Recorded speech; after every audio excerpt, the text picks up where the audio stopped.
appreciate your watching, business. I'm currently on the phone with the customer support specialist. It is very, very annoying, and I've been trying to figure this out for like a week. I get the feeling, sometimes I stop and I wonder to myself, are other people's lives this difficult? Because I feel like for everything I do, I have to fight tooth and nail to get that thing. So like for Jet, not to get into Jet, to be in Jet and to get to Japan and fill out all of the necessary paperwork by the time I have to leave, every single step of the way was a battle to be won.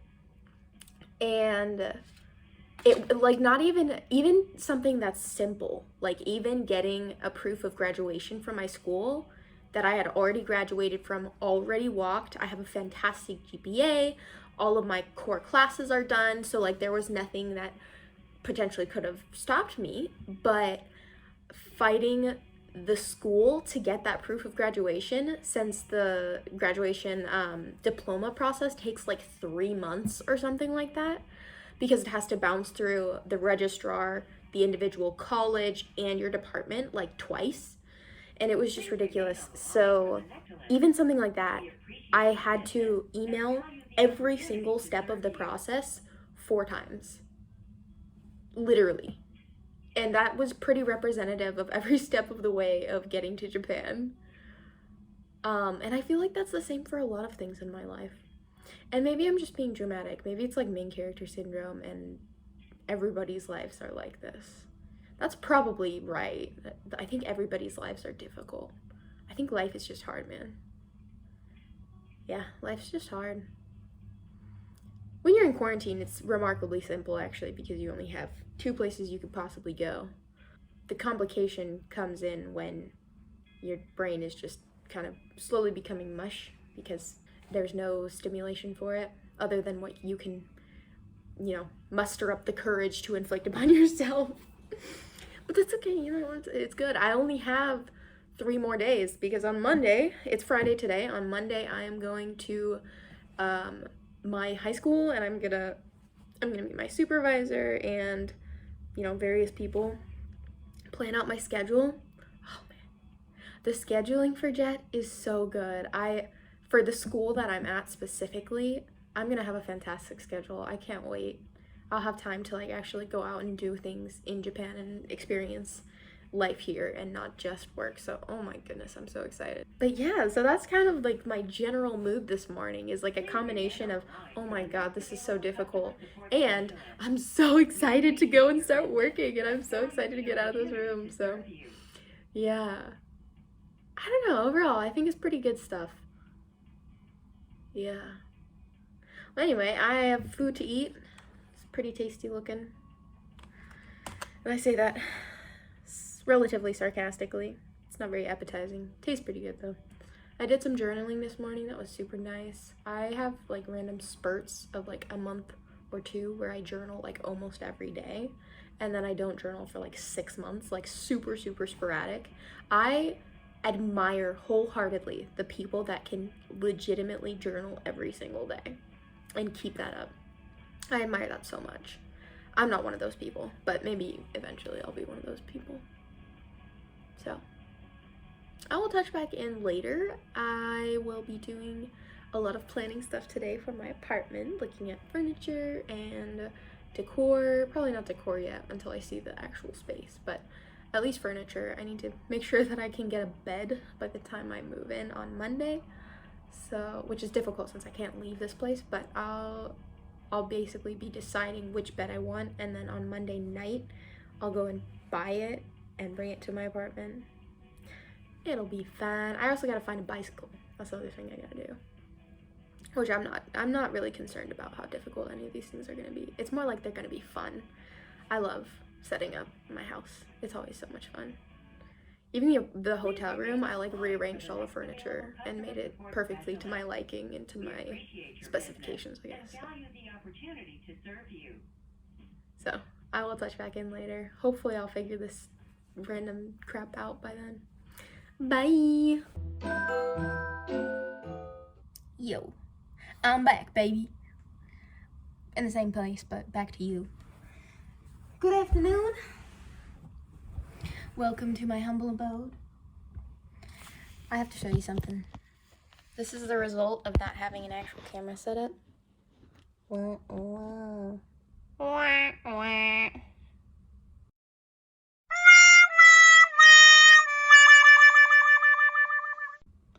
Yeah, stacked on top and pointed at me. Sounds like a song. Afternoon, welcome to lunch. I got one of those goodie. I've got the sandwiches again. They're pretty good. One of the favorites. The fries could be a little bit better. Could use some ketchup. I also got some fruit. Seems like they're giving us more fruit now, which is nice. So, had a really big earthquake last night. Forgot to talk about that this morning. It was actually huge. It's the biggest earthquake that Japan has had since 2011. And if you don't know, there was an earthquake off the coast of Fukushima in 2011, and it caused a tsunami that flooded the nuclear power plant system in Fukushima, and the system didn't have the capacity to deal with a ton of water. The earthquake was fine, but the water caused the cooling system in the plant to go out. So then the system overheated, and then there was a nuclear meltdown. And it was like a huge deal. That was in 2011. And that was a 7 or a 7.1 on the Richter scale. This earthquake was a 6.1 on the Richter scale. And it was big enough to shake the entire hotel building. My entire hotel room was shaking, and it caused stuff to fall off of my shelf. So that upper ledge with the fan, that was where the pictures were. And so they fell off of that ledge onto the lower ledge, and then one of them fell all the way to the floor. So it was really shaking. And it was a big deal. I actually had like my supervisor from the school I'm gonna be working at, she emailed me. She was like, hey, are you okay? That was a big earthquake. As far as I know, there wasn't very much damage for it. No fires broke out, which is one of the main dangers with earthquakes here, is like stuff falling and then catching fire. Japan is really good now at dealing with earthquakes because they have them so often, and because of the whole situation with Fukushima before. But I'm also really close to the epicenter. The epicenter was in Chiba, which is about like an hour east of where I am in Shinjuku. So it was so powerful because I was near the epicenter. It was pretty crazy. It was dramatic.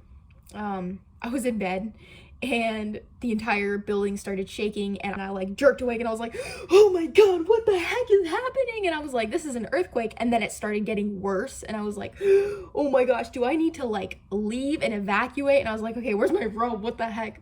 And then it started to kind of calm down, and I was just like, well, you know, like I do know a little bit about the Japanese, their engineering to account for earthquakes, so I knew that I was probably safe.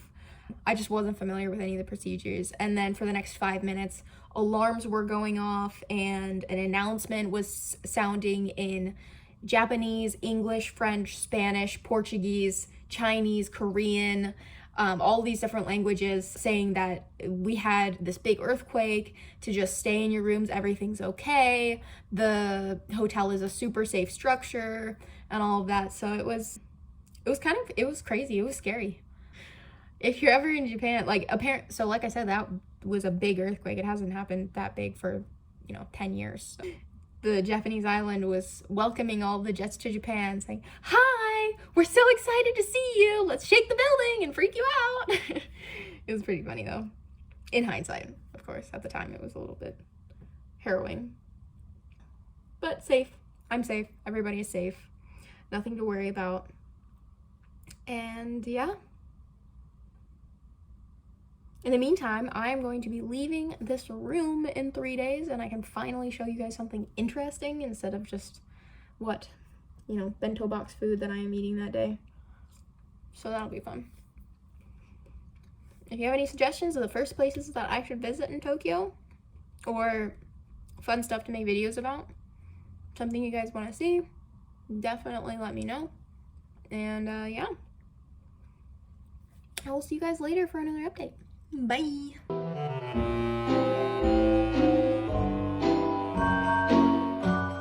Evening, gents. Hope y'all's day is better than mine. I mean, mine's not that bad, so hopefully yours is just grand, you know? I'll stop with that. Isn't that the worst accent? I mean, I think that it's not the worst accent, but you probably think it's the worst accent. I don't know why I showed you the city. Every time I look at it, I'm just like, wow, I'm in the big city. Wow. I mean, I've lived in San Diego for a while, but I don't know. I don't really consider San Diego like a big city because it's so spread out, but like Tokyo is dense as fuck, so it's a lot more city-like than San Diego is. Anyway, I'm going to show you my food. I know, just wait until like I'm out and about and living, and the food, I will have like food worth showing, right? I mean, this looks good. It looks really nice. Like, this is probably the best dinner they've given us. I think they're getting more creative. Each dinner is either a repeat or is better than the last one, which is a good thing, you know? But yeah, I'm just chilling, editing videos. I feel like I'm always editing a video whenever I am here. But, you know, the life of a YouTuber. No, the life of a quarantiner. Oh, that's a bad reflection. I hate these windows. I can't show you the city. It's just a reflection. Oh well. I am actually gonna socialize with humans tonight. I'm pretty excited. I didn't really think that I would be excited to socialize with humans. They're so inconvenient. Humans. Humans, I mean, not socializing. Socializing too. I never thought that I'd be happy and excited to socialize. I mean, humans, I don't know. A lot of the time I don't really like humans, but they're just inconvenient. Humans and socializing, really. But yeah, good stuff. I'm excited to socialize. Maybe that's what this quarantine, the takeaway from it should be, that humans are fun sometimes and that we need them. That's the takeaway. I got it. Yeah, whatever. I'm so funny. I'll see you guys tomorrow. I didn't really do anything interesting today. I just worked. I don't know what I'm doing tomorrow. There's always something that I end up doing. Ooh, maybe I'll hunker down and review. You know what? I'm gonna review why I like the newer Pride and Prejudice less than the old Pride and Prejudice. I almost said that I liked the new one better. No, I like the old Pride and Prejudice, the 1995 6-hour reeling wonderful tale, versus the new 2-hour Keira Knightley pretending to be sassy one. That's inconsiderate. That's okay. It's Keira Knightley. I know some people like Keira Knightley. She's just not it for me, you know? There are some actors and some actresses that you really like, and then some that they just don't do it for you. So don't judge me, okay? I'm not judging you for liking Pride and Prejudice, the new one, or Keira Knightley. Don't judge me. But it's the internet, so you will be. But that's okay. I will see you guys tomorrow and stop being an awkward mess. It's evening. What can I say? I'm a morning person. The evening is not my time, so evening Tia is far more awkward than morning Tia, in my opinion. I think the morning me is more clever. I guess you guys can be the judge of that. I'll see you tomorrow.